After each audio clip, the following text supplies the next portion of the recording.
One day, when the glory comes, it will be ours. It will be all 5 inches en route to your location if you want. Oh, one day. I love the city. We just need to fix it. You know, it's not everyone, but it's a few people. Austin Meyer, 24. Patty Mestis, 67. For us 27, we're sufficient here. We're okay.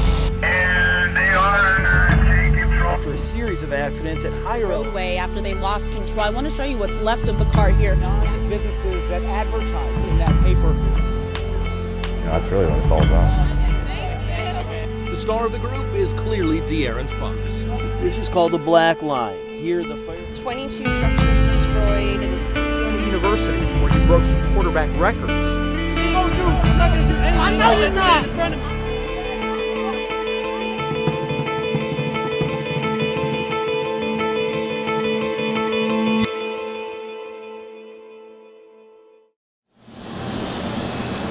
I have one client in particular that I met right after we opened. Her name was Kat. I did a memorial piece for her.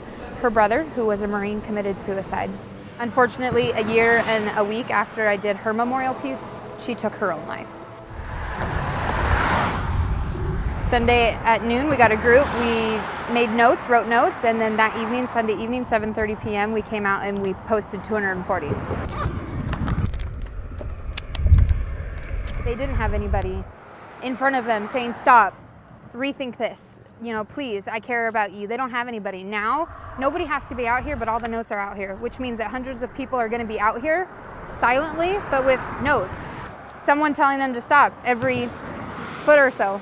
You are loved. You never know what tomorrow may bring. Never walk alone. The world is a better place with you. When the sun goes down, you are not invisible. We're not gonna stop here. We're not gonna just do it today. We're gonna do it every single Sunday until either the bridge is full or we run out of notes. I mean, people are taking time out of their day to come and write notes at my shop. People are dropping off notes. People are mailing notes from everywhere. People do care. And I don't think that people show it enough, but we do. We care, even if you're a stranger.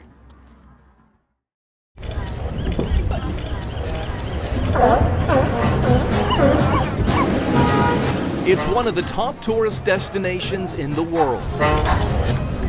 Each year, tens of millions of people from around the world come to visit the San Francisco Bay Area, spending billions of dollars before they leave. While many of the iconic sites and landmarks have remained the same for decades,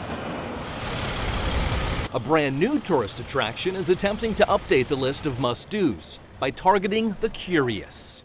We're going to go to one of the largest, if not the largest, commercial grow in Northern California. Inside, our tour group checked out the extensive weed menu. It's people who've never been to a grow before. It's people who've never seen the inside of a retail shop for cannabis before. It's people who have basically had little or no experience but want to take a behind-the-scenes tour and a behind-the-scenes look at what this is all about here in California and why we believe it's so special. When our tour was done, we headed to a painting class. Puff Pass Paint began in Denver, 2014. Puff Pass Paint, a storage facility turned art studio in Oakland.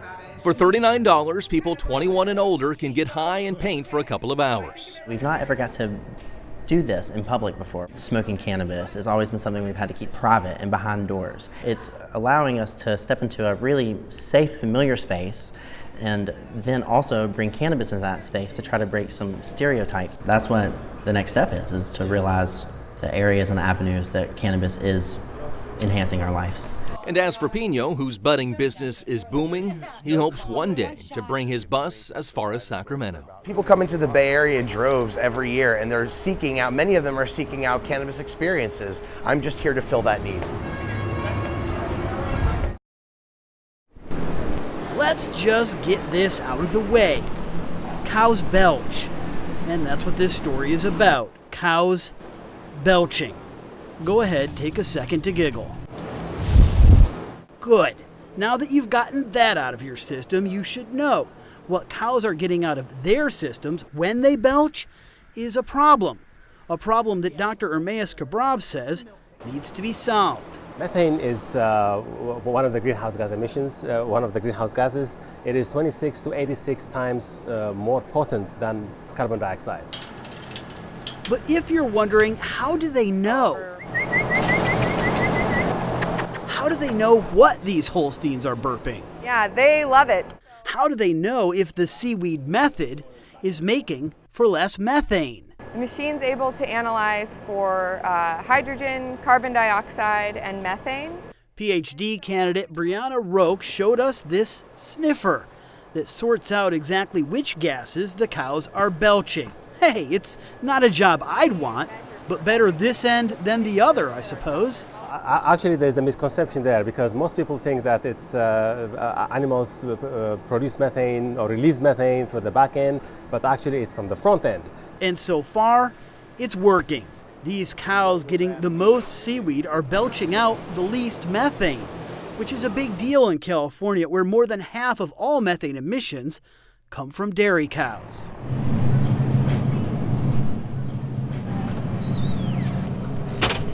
There's one more test that these seaweed-eating cows still have to pass, and that's right here, the milk. Is it as tasty, and do they produce as much? The scientists will be looking into that question and conducting taste tests throughout the summer. It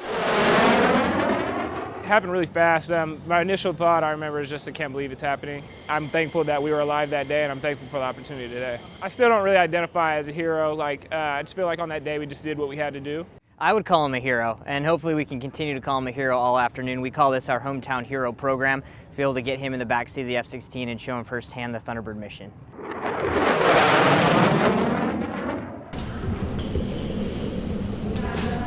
All right, take a deep breath. All right, good, cool. So he'll walk you through the entirety of the profile, the maneuvers you're going to do, chat a little bit about kind of like you can expect out of the flight with him, and just kind of build a little bit of rapport with you before you step out to that beautiful red, white, and blue F-16 and go on the ride of your life. I'm nervous, I'm excited, I can't wait to do it. I don't know what to expect.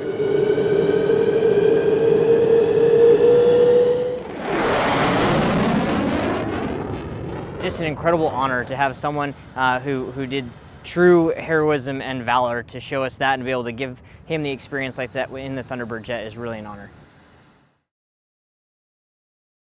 The weather that we have right now is really favorable, so we have to take advantage of this window of opportunity. I'm riding along with CAL FIRE on a massive operation, one they've been planning for days.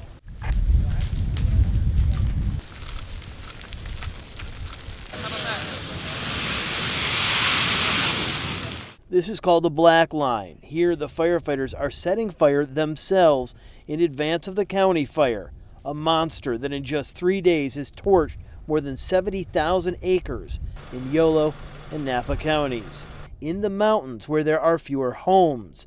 And CAL FIRE so far has a 100% success rate in protecting those homes. 0 structures have been destroyed by the county fire.